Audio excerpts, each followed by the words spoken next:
સુરેન્દ્રનગરના વસ્તડી ગામની પ્રાથમિક શાળામાં કરંટ લાગતા 13 વર્ષીય વિદ્યાર્થીનું મોત મામલે શિક્ષણ અધિકારીનું નિવેદન સામે આવ્યું. શિક્ષણ અધિકારી આ મામલે તાત્કાલિક તપાસના આદેશ આપ્યા છે.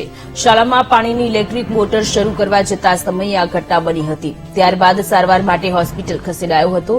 ત્યાં તબીબ દ્વારા મૃત જાહેર કરેલા, તેથી 2 શિક્ષકોને તાત્કાલિક તપાસ માટે શાળા મોકલી આપેલ હતા.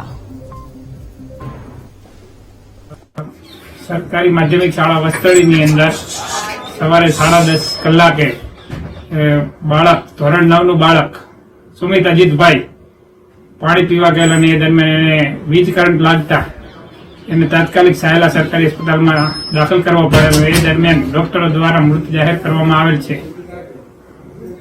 શું આ અંગે સાહેબ તંત્ર દ્વારા શું પગલાં આ લેવામાં? અંગે અમારા શિક્ષણ વિભાગના 2 વર્ગ 2 ના અધિકારીઓ ત્યાં કાર્યરત સાયલાની અંદર મોડલ સ્કૂલના પ્રિન્સિપલ ડોક્ટર ભાર્ગવ દવે અને ઉચ્ચતર માધ્યમિક શાળામાં કાર્યરત રસિકભાઈ રાજેશ્વરા બંનેને તાત્કાલિક પ્રાથમિક ધોરણે તપાસ માટે મોકલાઈને તપાસ દ્વારા માહિતી સામે આવેલ કે 10:30 કલાકે બાળક શાળામાં ગયેલ અને પાણી પીવા બાબતે તેને વીજ કરંટ લાગતા સરકારી હોસ્પિટલમાં દાખલ કરવા પડેલ હતો. પછી શું થયું સાહેબ? બાળકની હાલત અત્યારે? બાળકને ડોક્ટરો દ્વારા મૃત જાહેર કરવા આવેલ અને પીએમ માટે ખસેડવામાં આવેલ હતો. ત્યાં સુધીની વિગત હતી અને બાકીની